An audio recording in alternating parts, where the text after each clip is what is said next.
नमस्कार मित्रों, प्रस्तुत है परिणीता उपन्यास का दूसरा भाग, जिसे लिखा है श्री शरद चंद्र चटर्जी ने। उसके पहले भाग में हमने सुना था ललिता और शेखर की कहानी के बारे में। ललिता एक अनाथ बालिका जो अपने मामा के यहाँ पल रही है और उसके बगल के घर में एक बड़े रईस का बेटा है शेखर। शेखर का ललिता पर बचपन से ही बहुत स्नेह है। ललिता की एक और सहेली मोहल्ले में ही रहती है, चारूबाला, जिसके मामा आजकल वहां आए हुए हैं और ललिता ताश खेलने के लिए उनके घर जाती है, जो कि शेखर को बिल्कुल पसंद नहीं है। चलिए आगे की कथा पढ़ते और सुनते हैं। परिणीता। ललिता ने सोचा था कि वह काम समाप्त करके शेखर के आने से पूर्व ही कमरे से चली जाएगी, लेकिन उसकी मनोभावनाओं के चंचल होने के कारण घड़ी की ओर दृष्टि ही न गई। समय काफी हो गया। कमरे के सामने जूतों की चरमराहट से उसे होश आया और सिट पिटाकर वो एक और खड़ी हो गई। कमरे के अंदर पहुंचते ही शेखर ने कहा, ओहो अहो भाग्य, तुम आई तो कहो कल रात कितने बजे लौटी? ललिता चुपचाप खड़ी रही। शेखर एक आराम कुर्सी पर बैठकर कहने लगा, कहो कल कितने बजे लौटी? आखिर 2 बजा था या 3? क्या मुंह से बोल नहीं फूटता? ललिता फिर भी चुपचाप ही खड़ी रही। उसे चुप देखकर शेखर ने गुस्से से कहा, यदि बोलना ही नहीं है तो खड़ी क्यों? नीचे चली जाओ, माताजी बुलाती हैं। ललिता फीका मुंह किए हुए नीचे चली आई। भुवनेश्वरी रसोई घर में बैठी जलपान का सामान थाली में सजा रही थी। उसके समीप आकर ललिता ने पूछा, माताजी आपने मुझे बुलाया है? नहीं, मैंने तो तुम्हें नहीं बुलाया। यह कहते हुए उन्होंने ललिता की तरफ देखा और कहने लगी, तुम इतनी सूखी सी क्यों हो ललिता? मुझे लगता है कि तुमने कुछ खाया पिया भी नहीं है। ललिता ने उत्तर में गर्दन हिला दी। भुवनेश्वरी ने कहा, अच्छा ले, नाश्ते की थाली अपने दादा को दे आ। थोड़ी देर पश्चात ललिता थाली लिए हुए कमरे में आई। उसने देखा कि शेखर पहले की तरह आराम कुर्सी पर आंखें बंद किए हुए लेटा है। अभी तक उसने दफ्तर वाले कपड़े नहीं उतारे थे, हाथ मुंह भी नहीं धोया था। उसके नजदीक आकर ललिता ने कहा, नाश्ता लाई हूँ। आंखें बंद किए हुए शेखर ने कहा, रख दो। परंतु ललिता नाश्ते की थाली लिए वहीं पर चुपचाप खड़ी रही। शेखर ने वैसे आंखें तो नहीं खोली थी, फिर भी उसे ज्ञात हो रहा था कि ललिता गई नहीं, वह मूर्तिवत खड़ी है। 2-3 मिनट चुप रहने के बाद शेखर ने फिर कहा, कब तक इस प्रकार खड़ी रहोगी? अभी मुझे देर है, नाश्ते को रख दो और जाओ। यह सुनकर ललिता मन ही मन कुछ बिगड़ रही थी। फिर भी अपने मंद स्वर में ही उसने कहा, देरी है तो कोई बात नहीं, इस समय मुझको भी कोई काम नहीं है। इस बार शेखर ने उसकी ओर देखा और हंसते हुए बोला, बड़े भाग्य, जुबान का ताला तो टूटा। अगर नीचे काम नहीं है तो पड़ोसी के घर में तो बहुत काम होगा। यदि वहां भी काम नहीं है तो और आगे वाले घर में कोई ना कोई काम अवश्य होगा। एक ही घर तो तुम्हारा नहीं है, कई है ना? हाँ है तो, मेरे कई घर हैं। यह कहती हुई नाराजगी से भरकर नाश्ते की थाली को वहीं मेज पर रखकर ललिता तेजी से कमरे से बाहर चली गई। उसको जाते देखकर शेखर ने जोर से कहा, ललिता जरा संध्या समय कुछ सुन जाना। नीचे ऊपर हजारों बार जाने की मुझमें शक्ति नहीं है। ललिता ये कहकर नीचे चली गई। माँ ने उसे देखते ही कहा, बेटी दादा को नाश्ता दे आई, पर यह पान ले जाना भूल ही गई। ललिता ने कहा, माँ मुझको तो बड़ी भूख लगी है, इस समय ऊपर न चढ़ सकूंगी, किसी दूसरे के हाथ से पान भिजवा दो।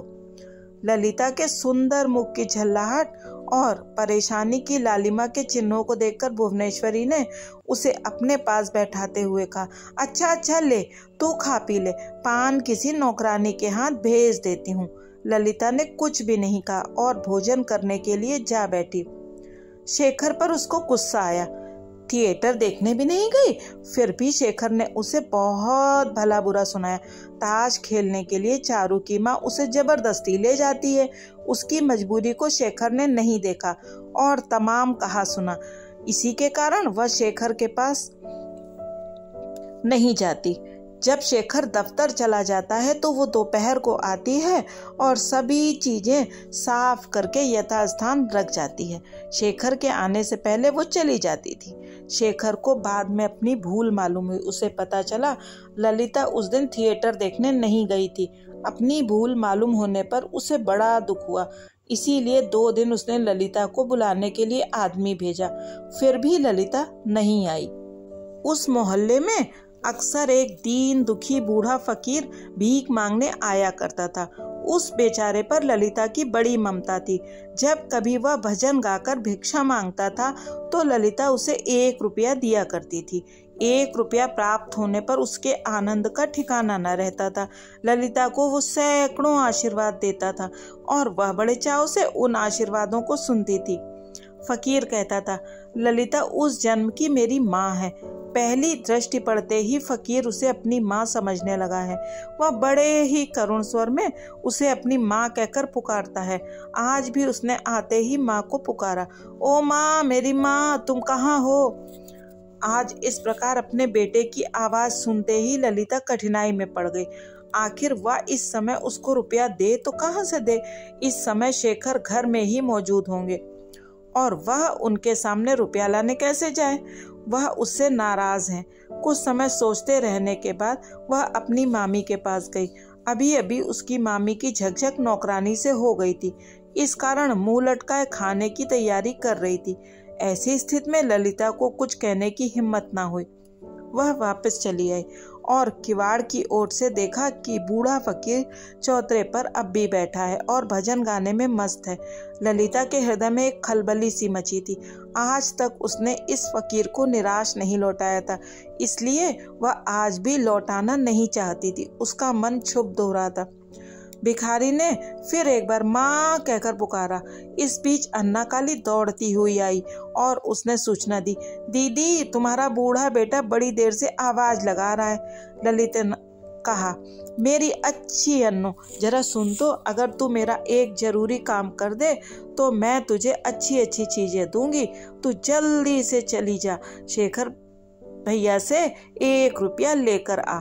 अन्ना काली तेजी से दौड़ती हुई गई और 1 रुपया लाकर ललिता को दिया।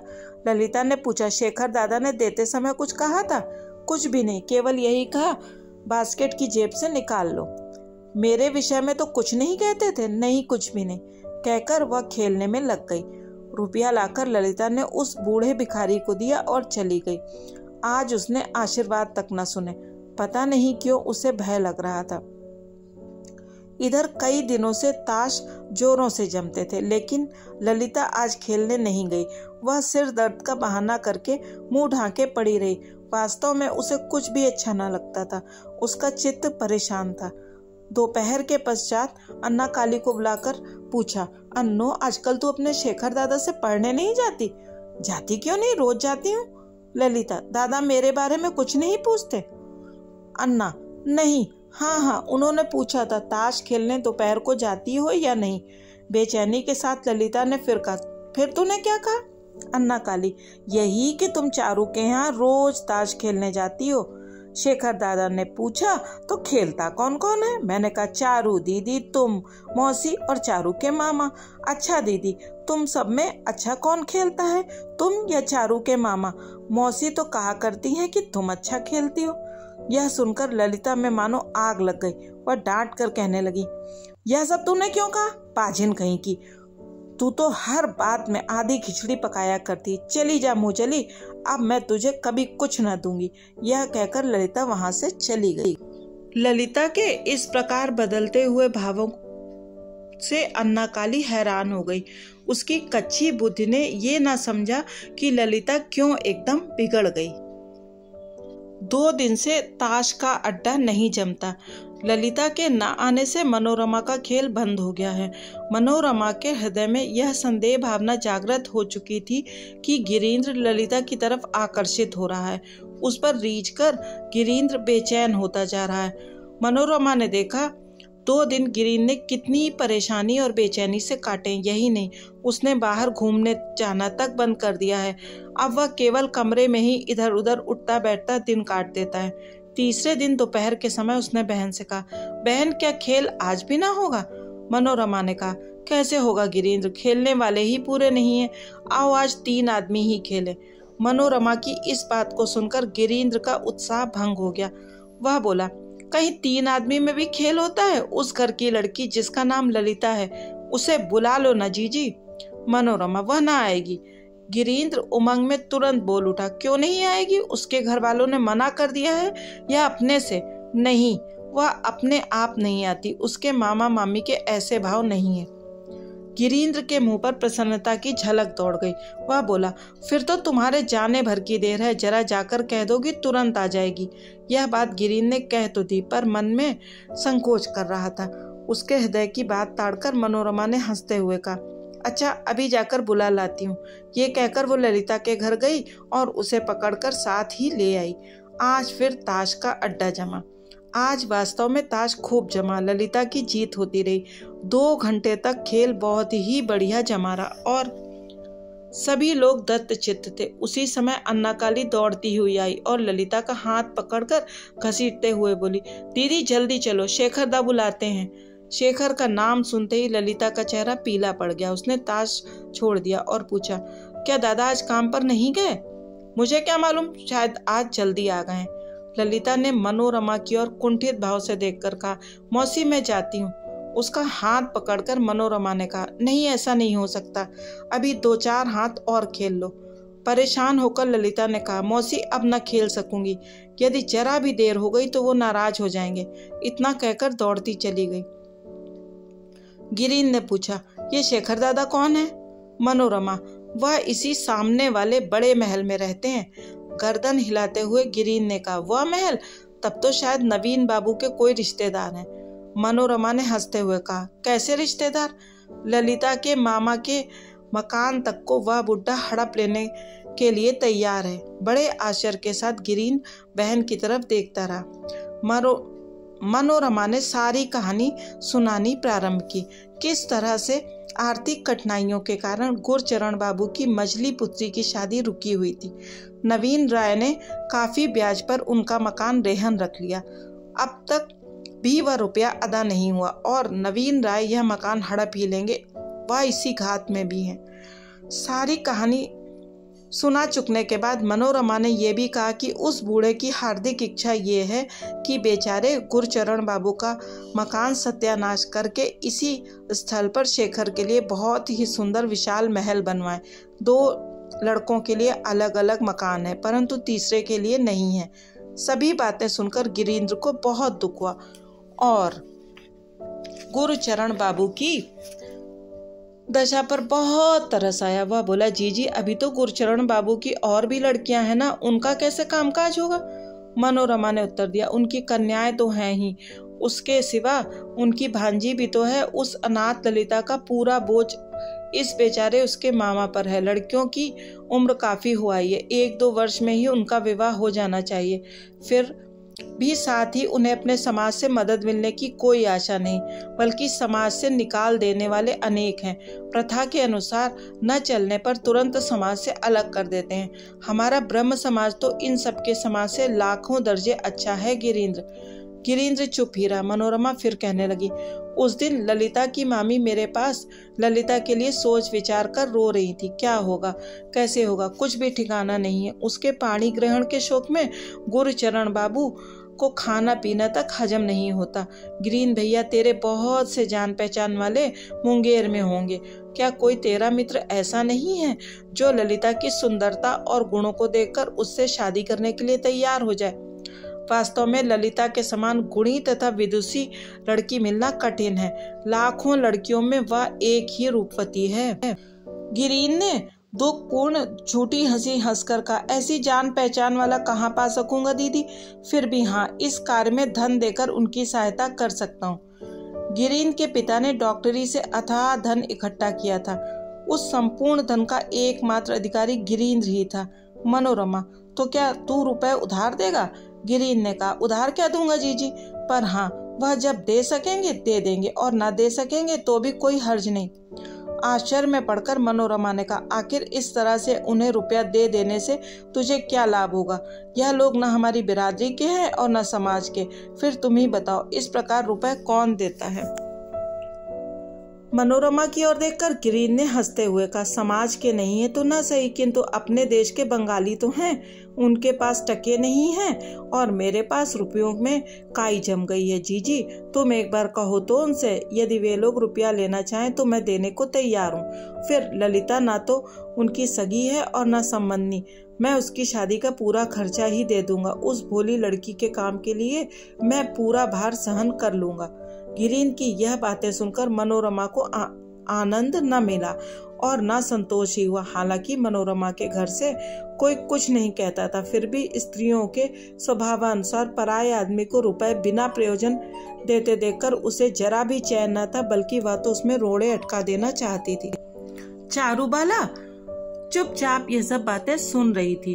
गिरीन की यह रुपए से मदद करने की बात सुनकर उसका हृदय खुशी से नाच उठा था। वह कहने लगी, मामा तुम ऐसा ही करो, मैं जाकर मौसी से कह आती हूँ। मनोरमा ने उसे धमका कर कहा, चुप बैठ चारू, यह बातें बच्चों के मुंह से बड़ों के बीच में अच्छी नहीं लगती।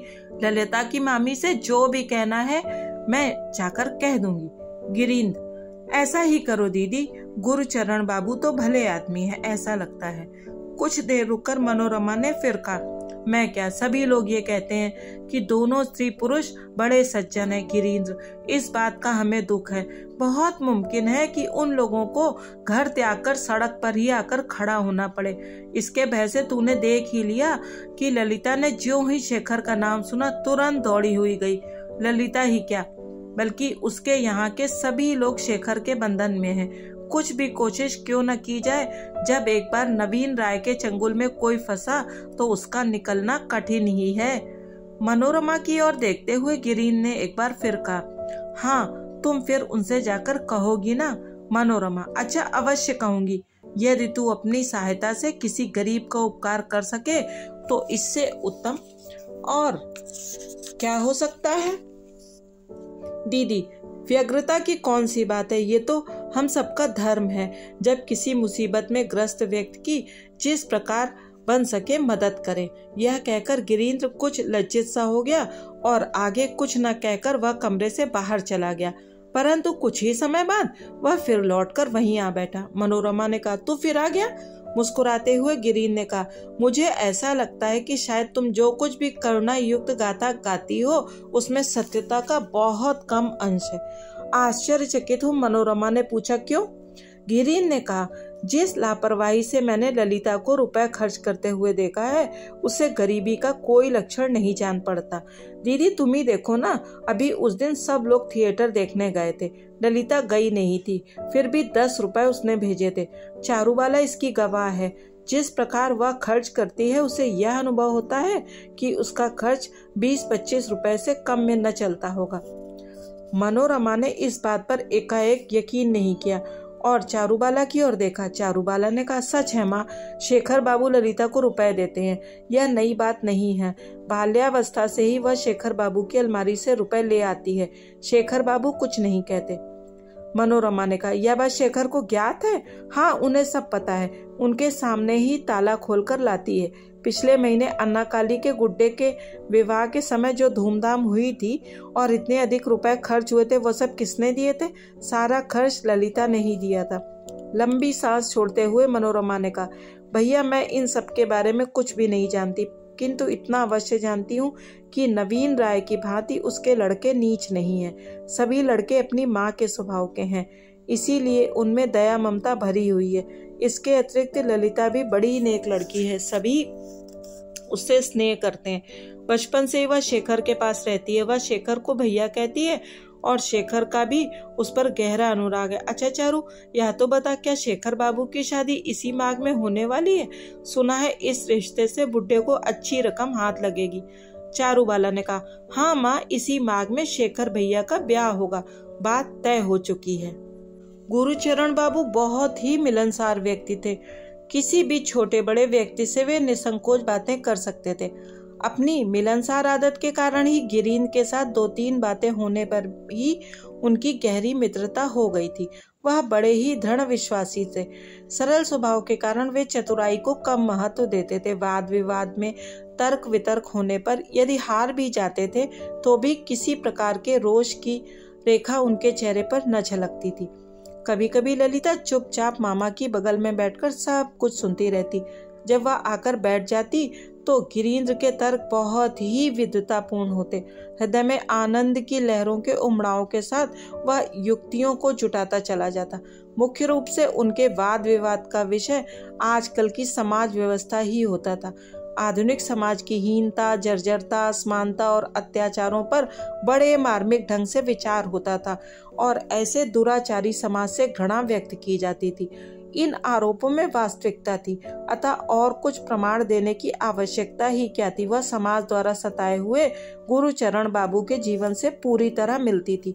अंत में गुरुचरण बाबू पूर्ण रूप से समर्थन करते हुए कहते, गिरीन्द्र तुम बिल्कुल सत्य कहते हो, इसमें सत्य है ही क्या। कौन भला आदमी ये नहीं चाहता कि अपनी पुत्री का शुभ विवाह अच्छे व्यक्ति के पाने पर ठीक अवसर पर करे। फिर भी क्या ऐसा सबके लिए मुमकिन है।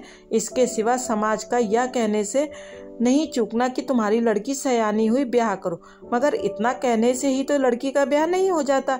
इस कार्य में मदद करने की कौन कहे, तरह तरह की बातें सुननी पड़ती हैं। गिरीन्द्र अधिक क्या कहूँ, तुम मेरी ही बात देखो। लड़कियों के ब्याह के कारण ही मेरा मकान तक बिका जा रहा है। इसका ब्याज तक दे सकने में असमर्थ हूँ। इसको कर्ज से मुक्त करा सकना कठिन कार्य। 2 दिन पश्चात शायद दर दर का भिखारी हो जाना पड़े। मैं ठीक कहता हूँ या नहीं गिरीन्द्र, ऐसे समय में मुझे कोई भी सहारा न देगा, बल्कि सारा समाज बहिष्कार करेगा। इस प्रकार का वाद विवाद उठाने पर गिरीन्द्र चुपचाप ही सुना करता। गुरुचरण बाबू उसी बाहों में कहते, भैया जो भी तुमने कहा बिल्कुल सत्य है। ऐसे समाज को त्याग कर जंगल में रहना लाख बार अच्छा है। इन पात की ढोंगियों से बिल्कुल दूर रहने में ही भलाई है। कुछ भी कठिनाई क्यों ना हो, फिर भी शांति मिलेगी। गला दबोचने और मनुष्यता को भंग करने वाले समाज में रहना हमारे लिए ठीक नहीं है। यह समाज धनवानों का ही है, मेरे जैसे गरीब का नहीं। अच्छा है यही लोग मौज से रहें, हमारी आवश्यकता ही यहाँ नहीं है। यह कहते कहते वह एकदम मौन हो जाते थे। ललिता प्रतिदिन इन उद्गारपूर्ण युक्तियों को ध्यानपूर्वक सुनती रहती थी।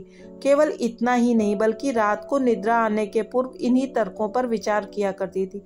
गिरीन्द्र की सभी युक्तियां उसके हृदय में समा जाती थी। मन ही मन वह सोचने लग जाती, गिरीन्द्र बाबू का कहना अक्षरशः सत्य है। अपने मामा से ललिता का अटूट प्रेम था। उसके मामा के प्रति गिरीन्द्र जो कुछ भी कहता उसे नितांत सत्य समझती थी। उसे ये भी पता था कि उसके मामा की परेशानी तथा चिंताएं उसी के कारण बढ़ी हैं। अन्न जल भी उन्होंने छोड़ दिया है। आज उसके मामा जो ये सब कष्ट झेल रहे हैं, यह सब क्यों? क्योंकि समाज उन्हें जाति से बाहर कर देना चाहता है। इस सब का कारण एकमात्र यही ना कि वे मेरी शादी करने में असमर्थ हैं। विचार कर ललिता ने सोचा, यदि आज किसी प्रकार मेरी शादी हो जाए और मैं दुर्भाग्यवश यदि कल विधवा होकर फिर मामा के पास आ जाऊं, तो मामा को जाति से अलग कर दिया जाएगा। इन तर्कों में उसे कोई भी सार न दिखाई देता। गिरीन्द्र जो कुछ भी ललिता के मामा के प्रति श्रद्धा और सहानुभूति दिखाता था और जो कुछ भी कहता था, उस सब के प्रति श्रद्धा दिखाने और अपनी सहमति जताने से वह बाज न आती। ऐसा करने के सिवा उसके पास दूसरा मार्ग न था। गिरीन्द्र के प्रति उसकी श्रद्धा दिन प्रतिदिन बढ़ती गई। धीरे धीरे उसने भी संध्या की बेला का इंतजार करना शुरू कर दिया। उसकी उत्कंठा और भी बढ़ गई थी। शुरू में गिरीन्द्र बातों में ललिता को आप शब्द से संबोधित करता था, परंतु एक दिन गुरुचरण बाबू ने मना कर दिया। ललिता तुमसे छोटी है, इसलिए आप न कहकर तुम कहा करो। अब वह ललिता को तुम शब्द से संबोधित करने लगा। गिरीन्द्र ने ललिता से पूछा, तुम चाय नहीं पीती? ललिता ने कुछ उत्तर न देकर सिर नीचा कर लिया। गुरुचरण बाबू ने उसकी ओर से उत्तर दिया, शेखर ने उसको चाय पीने से मना कर दिया है। उसकी राय है कि स्त्रियों को चाय नहीं पीनी चाहिए। गिरीन्द्र को यह बात अच्छी न लगी। इस बात को ललिता ने टाल लिया। आज शनिवार है। आज के दिन काफी समय तक यह मजेदार मजलिस लगी रहती है। चाय पीना हो चुका था, वार्तालाप जारी था। गुरुचरण बाबू आज कुछ अनमने थे। बीच बीच में परेशानी का अनुभव कर वह चुप रह जाते थे। ऐसा लगता था कि बातचीत अच्छी नहीं लग रही थी। पुनरावृत्ति। गिरीन ने यह देखकर पूछा, ऐसा प्रतीत होता है कि आपको कुछ शारीरिक कष्ट है, चेहरे पर उदासी है। क्या दफ्तर में कुछ गड़बड़ है? हुक्के की निगाली मुंह से निकालते हुए उन्होंने कहा, नहीं, ऐसी बात नहीं है, शरीर भी गड़बड़ नहीं है। यह कहते हुए गुरचरण बाबू ने मुंह ऊंचा करके गिरीन की ओर दृष्टि डाली। सरल स्वभाव वाले गुरचरण बाबू की आंतरिक चिंताएं तथा हृदय के ज्वलित उद्गार उनके मुख पर झलक रहे थे। इसका वह खुद भी अनुभव न कर सके थे। ललिता पहले उन लोगों के वार्तालाप को केवल सुना करती थी, परंतु अब वह तर्क वितर्क में भाग लेने लगी है। मामा की परेशानी को वह भी पूर्ण रूप से समझ गई। उसने पूछा, हाँ मामा, ऐसा मुझे भी लग रहा है कि आपको कोई बात हृदय में कष्ट दे रही। उसकी इस बात को सुनकर गुरचरण बाबू को थोड़ी हंसी सी आ गई और सरल भाव से स्वीकार करते हुए बोले, बेटी, सत्य है, आज मेरी दशा ठीक नहीं है। यह बात सुनकर गिरीन्द्र एवं ललिता दोनों ही टकटकी बांधकर कष्ट का कारण जान लेने के लिए उनके चेहरे की तरफ देखने लगे। गुरचरण बाबू ने कहा, नवीन दादा मेरे विषय में सब कुछ जानते हैं, फिर भी उन्होंने तमाम लोगों के सामने सड़क पर खड़े होकर बहुत सी भली बुरी बातें सुना डाली। खैर, उनका इसमें दोष ही क्या, 6-7 माह बीत गए, पर उन्हें मूल की कौन का 1 पैसा तक सूद का नहीं दे पाया हूँ। ललिता यह सब कुछ तुरंत समझ गई। इस बात को खत्म करने के लिए व्यग्र हो गई। उसे यह भय होने लगा कि कहीं उसके भोले मामा घरेलू बातों को दूसरों के सामने बिना सोचे समझे ही गाने लगेंगे, क्योंकि उन्हें दुख में यह भी स्मरण नहीं रहता कि किसके सामने कौन सी बात करनी चाहिए और किसके सामने नहीं। गिरीन के सामने घरेलू बातें होना वह ठीक न समझती थी, अतः उसने कहा, मामा बेकार में इन सब बातों की चिंता में मत पड़ो, ये सब बातें तो बात की हैं, बाद में होंगी। ललिता के इस इशारे की ओर गुरचरण बाबू का ध्यान भी नहीं गया। वह बड़े ही विषाद युक्त भाव से कहने लगे, बाद में क्या होगा बेटी? हाँ गिरीन भैया, तुम देखते हो कि मेरी प्यारी बेटी इन सब चिंताओं में मुझे ग्रस्त नहीं देखना चाहती, परंतु मेरी प्यारी बेटी, तेरे मामा के इन सभी कष्टों को तो बाहरी लोग नहीं देखते हैं। गिरीन ने पूछा, नवीन बाबू ने क्या कहा? ललिता को जरा भी न पता था कि गिरीन्द्र उनकी घरेलू परिस्थितियों से परिचित है। इसी कारण गिरीन्द्र का यह प्रश्न सुनकर उसने लज्जा का अनुभव किया और इस असंगत प्रश्नों को सुनकर उसे मन ही मन उस पर गुस्सा भी आ गया। गिरीन्द्र के प्रश्न के उत्तर में गुरचरण बाबू ने सभी बातें खोलकर कह दी। काफी दिनों से नवीन राय की पत्नी अजीर्ण रोग से ग्रसित है। इलाज में कोई कमी न थी, रोग तो था ही, पर इधर वह भयंकर हो चला है। पुराना रोग हो जाने के कारण डॉक्टरों ने राय दी है कि हवा पानी बदलने के लिए कहीं बाहर स्वास्थ्यवर्धक स्थान पर जाना चाहिए। इसी काम के लिए नवीन राय को पैसों की सख्त आवश्यकता थी, अतः बड़े ही जोरों से उन्होंने सब रुपया अदा कर देने का तकाजा किया है। गुरचरण बाबू के सामने यह कठिन समस्या है, आखिर वह इतनी जल्दी रुपयों का प्रबंध कैसे करें। गुरचरण बाबू की इन सब बातों को सुनकर गिरीन थोड़े समय तक चुप रहा और फिर बहुत ही नम्र भाव से उसने मधुर स्वर में कहा, इधर कई दिनों से मैं आपसे कुछ कहना चाहता था, पर संकोचवश कह न सका। आज आपकी आज्ञा हो तो कुछ कहूँ। गुरचरण बाबू ने हंसते हुए कहा, यह क्या बात है गिरीन्द्र, किसी को भी मुझसे बात करने में संकोच नहीं होता, तुमको आज्ञा क्या दूं, तुम बेरोक टोक कहो। गिरीन ने कहा, जीजी से एक दिन सुना था कि नवीन बाबू बहुत अधिक सूद पर रुपया उधार देते हैं, उनसे रुपए लेकर ही आप गहरी परेशानी के जाल में पड़ गए हैं। मैंने यह सोचा कि आपकी मदद में अपनी धनराशि लगाऊं, जो कि बैंकों में पड़ी हुई है, वह किसी काम में नहीं आती। साथ ही इस समय नवीन बाबू को भी आवश्यकता है, आपको भी कर्ज से छुटकारा मिल जाएगा। गिरीन की यह बात सुनकर गुरचरण बाबू और ललिता दोनों उसकी ओर एकटक देखने लगे। संकोच भाव से गिरीन ने फिर कहना शुरू किया, इस समय इन रुपयों की मुझे बिल्कुल कोई जरूरत नहीं है। यदि मेरे रुपए आपके काम में लग जाएं, तो मैं अपने को भाग्यशाली समझूंगा। इस धन को आप अपनी सुविधा अनुसार दे दीजिएगा, मुझे किसी प्रकार की जल्दी नहीं है। नवीन बाबू को आवश्यकता है, उन्हें समय पर रुपया मिल जाएगा। गुरुचरण बाबू ने कहा, सारा रुपया तुम दोगे? गिरीन बोला, हाँ, इससे उनका भला हो जाएगा। इस बात के उत्तर में गुरुचरण बाबू कुछ कहने जा रहे थे कि अन्ना काली तेजी से दौड़ती हुई वहां आई और बोली, शेखर दादा ने तुरंत कपड़े पहनकर सज धज कर तैयार होने को कहा है दीदी, वह सब आज नाटक देखने जा रहे हैं। यह कहकर वह जिस प्रकार तेजी से आई थी उसी प्रकार उल्टे पांव भाग गई। उस लड़की के उत्साह को देखकर गुरुचरण बाबू मुस्कुराए, परंतु ललिता उसी स्थान पर बैठी रही। क्षण भर बाद ही अन्ना काली ने फिर आकर कहा, अभी तक तुम बैठी हो जीजी, उठो, तुरंत तैयार हो, सब लोग तुम्हारा रास्ता देख रहे हैं। इस बार भी ललिता पूर्ववत उसी स्थान पर बैठी रही।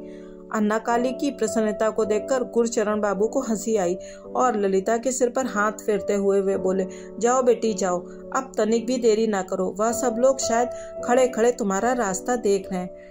लाचारीवश उसे उठना ही पड़ा, परंतु जाते समय उसकी कृतज्ञ दृष्टि गिरीन पर पड़ रही थी। इस कृतज्ञता भरी दृष्टि को गिरीन पूर्ण रूप से समझ गया था। थोड़ी देर में ही खूब बनाव श्रृंगार के साथ पान देने के बहाने फिर एक बार वह कमरे में आई, परंतु उस समय गिरीन वहां से चला गया था। केवल गुरुचरण बाबू तकिए के सहारे लेटे थे। उनकी बंद आंखों के कोनों पर आंसुओं की रेखा झलकती थी। ललिता तुरंत समझ गई कि यह खुशी के आंसू हैं। यह जानकर उनका ध्यान भंग करना ठीक न समझकर वह चुपचाप ज्यों की त्यों लौट गई। कमरे से बाहर आकर ललिता सीधे शेखर के घर पहुंची। अपने मामा की दशा को सोचकर उसकी आंखों में आंसू उमड़ आए थे। अन्ना काली उस समय वहां न थी, वह पहले ही जाकर गाड़ी में बैठ गई थी। कमरे के ठीक सामने शेखर खड़े खड़े ललिता की ही बाट जो रहा था। सिर उठाकर देखने पर उसे ललिता की भरी आंखें दिखाई दी।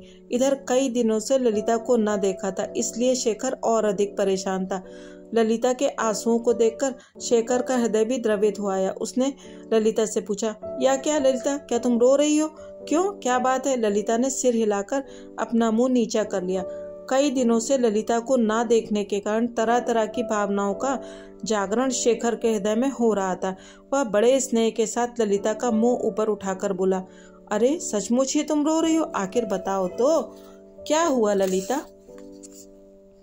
शेखर की इस सहानुभूति तथा प्रेम भाव को देखकर वह अपने को संभाल न पाई। वह जहाँ खड़ी थी शेखर की ओर पीट करके वहीं पर बैठ गई और मुंह ढांपकर जोर जोर से रोने लगी। शेखर सहानुभूति का प्रदर्शन करता रहा। नवीन ने मूल तथा सूद जोड़कर रुपए गुरुचरण बाबू से लिए। अब कुछ भी बाकी नहीं रह गया। कागज वापस करते समय उन्होंने गुरुचरण बाबू से पूछा, कहो गुरुचरण बाबू, यह इतने रुपए तुम्हें किसने दिए? गुरुचरण बाबू ने बड़े नम्र भाव से कहा, भैया यह कुछ ना पूछे, जिसने रुपए दिए हैं उसने किसी से बताने के लिए मना किया है। नवीन राय अपने रुपए पाकर तनिक भी खुश नहीं हुए। रुपए वापस लेने की ना तो इच्छा ही थी और ना ही वह गुरुचरण बाबू से ऐसी उम्मीद करते थे। उनके हृदय में तो एक दूसरी ही धारणा थी कि वह गुरुचरण बाबू का मकान गिराकर उस पर अपना दूसरा महल खड़ा करेंगे। वह इच्छा पूरी ना हुई। इसी कारण वह आवेश में आकर व्यंग पूर्वक कहने लगे, क्यों ना मना ही की होगी? भैया गुरुचरण, इसमें तुम्हारा कोई दोष नहीं है। सारा दोष और लगाव तो मेरा है, जो मैंने तुमसे रुपयों का तकाजा किया। यही कलयुग की उल्टी माया है। दुखपूर्ण शब्दों में गुरुचरण बाबू ने कहा, भैया आप ऐसा क्यों कहते हैं? मैंने तो केवल आपका रुपया अदा किया है। आपकी दया का बोझ मेरे ऊपर सदैव रहेगा। मैं उससे कभी ऋण मुक्त न होऊंगा। नवीन बाबू ये सुनकर मुस्कुराए। वे बड़े ही पक्के जो ठहरे। यदि वह ऐसे पक्के ना होते तो केवल गुड़ के ही व्यापार से इतनी अधिक धनराशि न इकट्ठा कर पाते।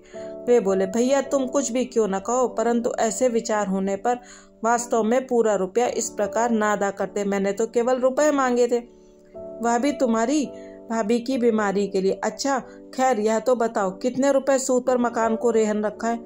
ना तो घर पर रेहन किया और ना ब्याज ही कुछ तय हुआ है। नवीन राय को तनिक विश्वास नहीं हुआ।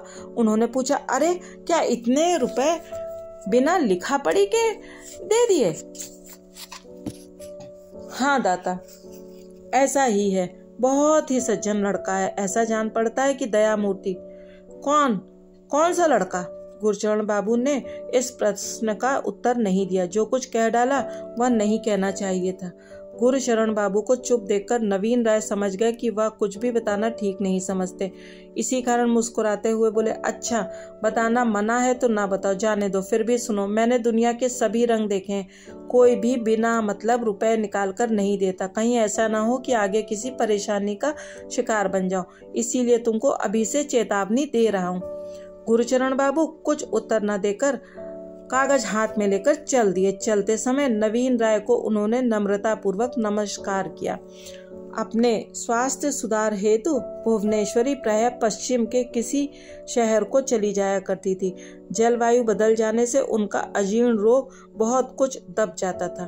उसी रोग के बहाने नवीन राय गुरुचरण बाबू से कड़ा तकाजा कर बैठे थे। अब भुवनेश्वरी की भी तैयारी पश्चिम जाने के लिए होने लगी।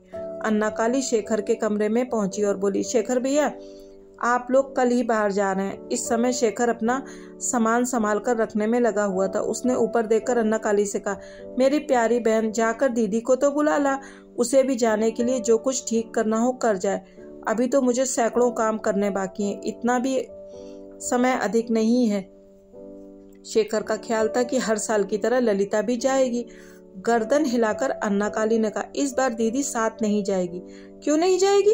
वाह, आपको ये भी पता नहीं, इसी माघ फागुन में शादी करने के लिए पिताजी उसके लिए वर की तलाश कर रहे हैं। यह सुनते ही शेखर दुखी हो गया। उसने कुछ भी उत्तर नहीं दिया, बहुत चचका सा देखता रहा। जो कुछ अन्ना काली ने घर से सुना था वह सब विवरण के साथ शेखर को सुनाया। उसने कहा कि शादी में जो कुछ भी खर्चा होगा गिरीन बाबू देंगे।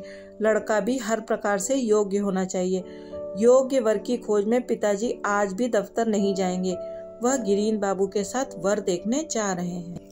इन सभी बातों को शेखर ध्यान पूर्वक सुनता रहा। उसके हृदय में तरह तरह की भावनाएं उठने लगी। उसने देखा है कि इधर ललिता उसके पास बहुत ही कम आती है। अन्ना काली फिर बोली, भैया गिरीन बाबू बहुत ही भले आदमी हैं। मजली दीदी के ब्याह में हमारा मकान ताऊ जी ने रेहन रखा था।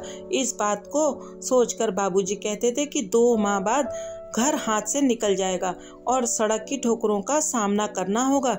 इसी बात पर दया सागर गिरीन बाबू ने बाबूजी को कर्ज का सारा रुपया दे दिया। छोटी दीदी कल कहती थी कि अब हम लोगों को घर छोड़ने का भय नहीं रहा। सच है ना शेखर दादा?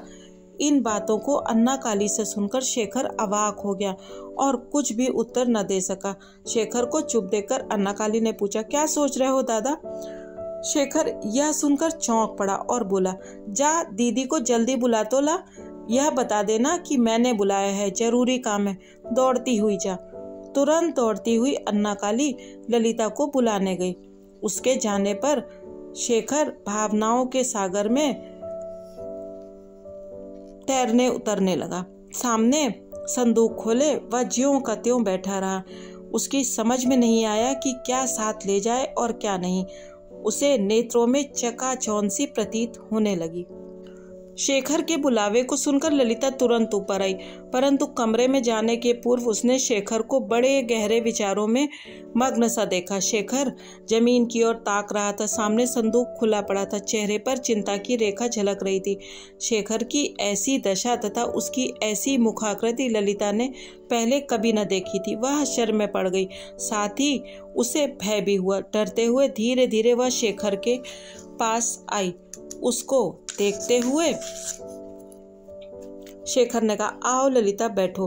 शेखर को मानो अब स्वप्न से कुछ छुटकारा मिला। बड़े ही मंद स्वर में ललिता ने पूछा, मुझे आपने बुलाया था? हाँ। फिर थोड़ी देर चुप रहने के बाद उसने कहा, कल सवेरे की गाड़ी से माँ के साथ मैं इलाहाबाद जा रहा हूँ। हो सकता है कि इस बार लौटने में देर हो जाए। यह चाबी लो, तुम्हारी आवश्यकता के रुपए दराज में है।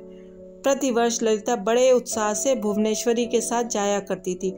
उसको स्मरण हुआ कि कितने उत्साह के साथ वह सभी सामान संभाल कर इस बॉक्स में रखा करती थी। आज उसे खुले हुए संदूक को देखकर दुख हो आया। शेखर खांस कर गले को साफ करते हुए और उसकी ओर देखते हुए बोला, ललिता देखो, बहुत होशियारी से रहना।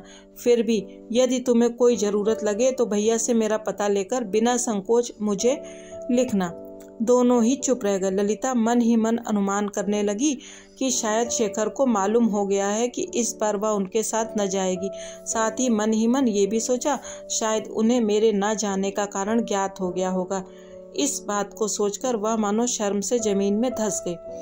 एकाएक शेखर ने कहा, ललिता अब तुम जाओ, तुमको मालूम है कि मुझको बहुत से काम करने हैं, काफ़ी समय हुआ है, ऑफिस भी जाना है। ललिता उसी संदूक के सामने आकर बैठ गई और कहने लगी, जाओ ऑफिस जाने की तैयारी में लगो, मैं सब सामान ठीक से रखे देती हूँ। अच्छा, इससे भली और क्या बात हो सकती है। ललिता को चाबी का गुच्छा देकर शेखर बाहर जाने लगा। जाते समय कुछ ख्याल हुआ है, अतः दरवाजे के पास खड़े होकर उसने कहा, मुझे क्या क्या आवश्यकता है यह तुम्हें मालूम है ना।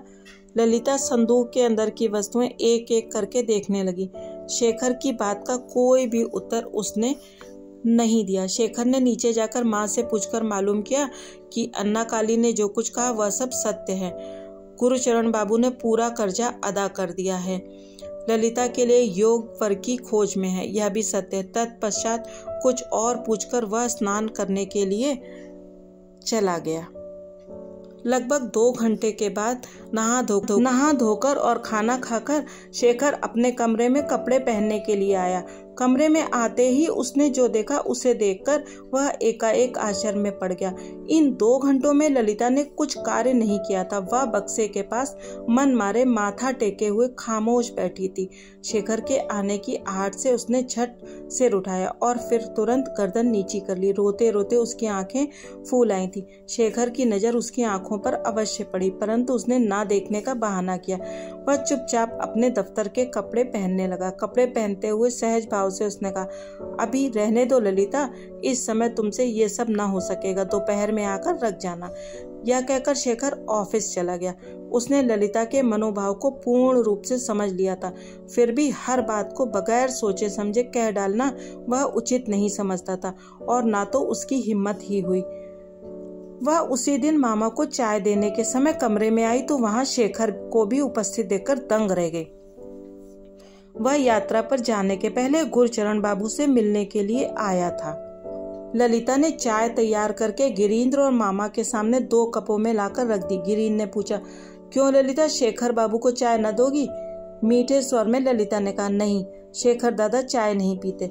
गिरीन्द्र ने फिर और कुछ नहीं कहा। ललिता ने एक दिन ऐसा कहा भी था कि शेखर दादा चाय नहीं पीते और अन्य को पीने भी नहीं देना चाहते। तत्काल गिरीन्द्र को वही बात याद आ गई। हाथ में चाय का कप लेकर गुरुचरण बाबू ललिता के लिए ढूंढे गए वर की बात कहने लगे।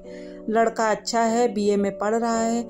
यह सब कह चुकने के पश्चात फिर बोले, फिर भी तो वह लड़का गिरीन्द्र को न भाया। इतना जरूर है कि लड़का विशेष साफ और सुंदर नहीं है, फिर भी शादी के बाद कौन रूप रंग और सुंदरता देखता है, और यह रंग रूप काम ही क्या आता है। मर्द की अच्छाई तो उसके गुणों में होती है। गुरुचरण बाबू की एकमात्र इच्छा यह थी कि किसी तरह ललिता का पाणी ग्रहण हो और उनके सिर से ये बोझ उतरे। आज ही शेखर का परिचय गिरीन्द्र को यहीं पर बैठे हुए हुआ था। गिरीन्द्र को देखकर शेखर को कुछ हंसी आई और उसने कहा, आखिर गिरीन्द्र बाबू को क्यों लड़का अच्छा नहीं लगा? लड़का अभी पढ़ता है, उम्र भी ठीक है, फिर तो कोई कमी है ही नहीं, सुपात्र के यही सब गुण है। गिरीन्द्र को लड़का पसंद क्यों नहीं है, इस बात को शेखर समझ चुका था। उसे भविष्य में भी कोई लड़का भला न मालूम होगा। गिरीन्द्र ने इस बात का कुछ उत्तर नहीं दिया। उसका मुंह आरक्त हो उठा। शेखर ने उस आरक्त मुखाकृति को भी देख लिया। वह उठकर खड़ा हो गया और बोला, काका जी, कल मैं माँ को लेकर प्रयाग जा रहा हूँ, परंतु याद रखिएगा ठीक समय पर शुभ कार्य की खबर अवश्य दीजिएगा। गुरुचरण बाबू ने उत्तर दिया, क्या कहते हो बेटा, तुम ही तो मेरे सब कुछ हो, मेरा है ही कौन। फिर ललिता की माँ की अनुपस्थिति में कोई काम भी तो नहीं हो सकता, क्यों बेटी? इतना कहकर गुरुचरण बाबू मुस्कुराए और ललिता की ओर देखा, मगर ललिता को वहां न देखकर बोले, आखिर ललिता यहाँ से कब चली गई? शेखर ने कहा, ज्यों ही अब बात छिड़ी वह चली क्यों न जाए। अत्यंत गंभीर भाव से गुरुचरण बाबू ने कहा, वह चली क्यों न जाए, आखिर वह भी सयानी हुई, समझ भी उसकी कम नहीं है। उन्होंने एक गहरी सांस ली और कहने लगे, मेरी पुत्री ललिता सरस्वती और लक्ष्मी का सम्मिलित स्वरूप है।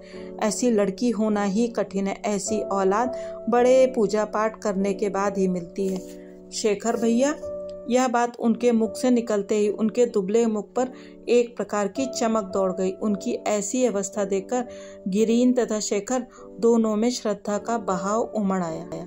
ललिता अपने विषय की बात होते देखकर वहां से चली आई और सीधे शेखर के कमरे में पहुंची। उसने शेखर के बॉक्स को खींचकर रोशनी में किया और सभी कपड़े तथा आवश्यक सामान उसमें रखना शुरू किया। उसी समय शेखर भी वहां आ गया। शेखर के आते ही ललिता की दृष्टि उस पर पड़ी और वह एकाएक चक्कर में पड़ गई, कुछ बोल न सकी। जिस प्रकार किसी मुकदमे का हारा मुवक्किल एकदम निर्जीव सा हो जाता है, बोल नहीं पाता, उसकी सूरत बिगड़ जाती है, उसको पहचान सकना भी कठिन हो जाता है, ठीक वैसी ही हालत उस समय शेखर की थी। अभी एक ही घंटे में शेखर की मुखाकृति ऐसे बदल गई थी कि ललिता उसे पहचान नहीं पा रही थी। न जाने कैसी उदासी और परेशानी शेखर के मुख पर छाई थी। मालूम होता था उसका सर्वस्व लुट चुका है। उसने कुछ भारी तथा सूखे स्वर में पूछा, ललिता क्या कर रही हो? शेखर की दशा देखकर ललिता हैरान थी। वह उसके पास आई और पकड़कर बोली, क्या हुआ भैया, इतना परेशान क्यों हो? ललिता को दिखाने के लिए शेखर थोड़ा मुस्कुरा दिया और बात बनाते हुए बोला, कहाँ, कुछ भी तो नहीं हुआ। ललिता के स्नेह भरे हाथों के छूने से उसमें कुछ जान आ रही थी। पास ही पड़ी हुई कुर्सी पर बैठते हुए शेखर ने कहा, क्या कर रही हो ललिता? ललिता ने उत्तर दिया, आपका ओवरकोट रखने को रह गया था, उसे ही बॉक्स में रखने आई हूँ। बड़े ही चाव से शेखर उसकी बातें सुन रहा था। ललिता कहती गई, पिछले साल गाड़ी में तुम्हें सर्दी से बड़ा ही कष्ट हुआ था। कोट तो तुम्हारे पास थे, किंतु बड़ा और मोटा कोई कोट नहीं था। इसी कारण वहां से लौटने पर यह ओवरकोट तुम्हारे नाप का बनवा लिया था। यह कहकर ललिता ने उस कोट को यथास्थान रख दिया और शेखर से कहा, भैया सर्दी के समय अवश्य पहन लेना। अच्छा कहकर शेखर थोड़े समय तक ललिता की ओर एकटक देखता रहा। फिर उसने एकाएक कहा, नहीं, ऐसा कदापि नहीं हो सकता। ललिता ने कहा, क्या नहीं हो सकता भैया, क्या इस कोट को नहीं पहनोगे? शेखर ने बात बनाते हुए कहा, ऐसी बात नहीं, दूसरी बात है। नहाकर उसने ललिता से पूछा, क्या माँ का भी सामान ठीक हो गया? ललिता, हाँ, मैंने ही तो दोपहर को बांधकर ठीक कर दिया है। यह कहते हुए सब सामान देकर ललिता ने बॉक्स बंद कर दिया। थोड़ी देर पश्चात शेखर ने ललिता से पूछा, अच्छा अब मेरा अगले वर्ष से कैसे क्या होगा? क्यों? ललिता, इस क्यों का मुझे पूर्ण अनुभव हो रहा है। वास्तव में यह बात शेखर के मुंह से निकल तो गई, किंतु उस बात को बदलते हुए हंसी के साथ उसने कहना शुरू किया, अच्छा ललिता, दूसरे घर जाने से पहले यह बताती जाना कि कौन सी चीज़ कहाँ पर है, क्या क्या है और क्या नहीं है, कौन वस्तु कहाँ आवश्यक है। इस सब की जानकारी मुझे अवश्य करा देना, ताकि किसी प्रकार की दिक्कत न उठानी पड़े और समय पर सभी चीज़ें मिल भी सकें। थोड़ा सा चिढ़कर ललिता ने कहा, अरे जाओ। शेखर को हंसी आ गई। वह बोला, केवल जाओ कहने से तो काम न बन सकेगा ललिता, यह सत्य है। आखिर तुम ही सोचो, मेरा काम आगे कैसे चलेगा? मेरी इच्छाएं तुम्हें मालूम है कि बड़ी हैं, परंतु उसकी पूर्ति की सामर्थ्य मुझमें नहीं है। फिर सब काम नौकरों द्वारा नहीं कराए जा सकते हैं। मुझे अब ऐसा लग रहा है कि तुम्हारे मामा की तरह सादा जीवन बिताना पड़ेगा, कुर्ता और धोती पर ही बसर होगी। खैर कुछ भी हो, परमात्मा की जैसी इच्छा हो। ललिता शर्माकर चाबियां फेंककर चली गई। उसको जाते देखकर शेखर ने जोर से आवाज दी, ललिता, सवेरे अवश्य आ जाना। परंतु ललिता ने सुनकर भी अनसुना कर दिया। वह तेजी से दूसरी मंजिल पर चली गई। वहां उसने अन्नाकाली को चांदनी के प्रकाश में माला बनाते हुए देखा। उसके निकट आकर ललिता ने कहा, अन्नाकाली, ओस में बैठकर क्या बना रही है? अन्नाकाली सिर झुकाए हुए बोली, माला बना रही हूँ, आज रात मेरी लड़की का विवाह है ना। मुझे तो तूने इस बारे में कुछ बताया भी नहीं। अन्नाकाली, पहले से कोई तय ना था दीदी, अभी तो पिताजी ने पत्रा देकर बताया है कि आज के अलावा इस महीने में कोई दूसरी लगन नहीं है। कन्या बड़ी हो गई है, यदि ब्याह ना हुआ तो सब लोग चिढ़ाएंगे। आज ही शुभ मुहूर्त में ब्याह हो जाएगा दीदी। हाँ, 2 रुपए दो, बारातियों के लिए मिठाई मंगवा लें। ललिता ने हंसी में कहा, वाह, केवल पैसों की जरूरत पड़ने पर छोटी दीदी की याद आती है। जा मेरे तकिए के नीचे से ले आ, किंतु या तो बताना, कहीं गेंदे के फूलों से ब्याह हुआ करता है? गंभीरता के साथ अन्नाकाली ने उत्तर दिया, दूसरे किसी फूल के ना मिलने पर गेंदे के फूलों की वरमाला बना लेने में क्या हर्ज है? मैंने तो इसी तरह तमाम लड़कियों का ब्याह गेंदे के फूलों से किया है दीदी, मुझे ये सब बातें पता है। यह कहकर वह मिठाई लेने चली गई। ललिता वहीं पर बैठकर माला गूंथने लगी। थोड़ी देर पश्चात अन्ना काली ने वापस आकर कहा, सभी को तो न्योता दे चुकी हूँ, केवल शेखर भैया को देना बाकी है, उन्हें भी न्योता दे आऊं, नहीं तो बुरा ना मान जाए। यह कहती हुई वह तुरंत शेखर के कमरे की ओर चली गई। अन्ना काली पूरी दादी है, सभी काम नियम पूर्वक करती है। वह उम्र में तो छोटी है किंतु बुद्धि उसकी बड़ी तीव्र है। शेखर को बुलावा देकर वह नीचे आई। ललिता से बोली, शेखर भैया ने एक हार मांगा है, जाओ जल्दी से दे आओ, मैं यहाँ का सारा काम पूरा करती हूँ। अब मुहूर्त का समय आ गया, देर करने की आवश्यकता नहीं है। ललिता ने गर्दन हिलाकर कहा, अन्ना काली मुझसे ऐसा ना हो सकेगा, तू ही जाकर दे आए। बहुत अच्छा, मैं जाकर दे आती हूँ, वही बड़ी माला उठाकर लाओ। ललिता ने माला उठाकर अन्ना काली को देते देते ना मालूम क्या सोचा और बोली, अच्छा मैं ही दे आती हूँ। अन्ना काली ने बुढ़ों की बात गंभीर स्वर में कहा, ऐसा ही करो जीजी, मुझे तो अभी सैकड़ों काम करने बाकी हैं, दम लेने तक का मौका नहीं मिलता। अन्ना काली के कहने के ढंग और बुढ़ों जैसी बातें सुनकर ललिता की हंसी न रुक सकी। वह माला लेकर हंसती हुई चली गई। शेखर के घर पहुंचकर ललिता ने झरोके से देखा कि शेखर कोई पत्र लिखने में एकाग्र चित्त व्यस्त है।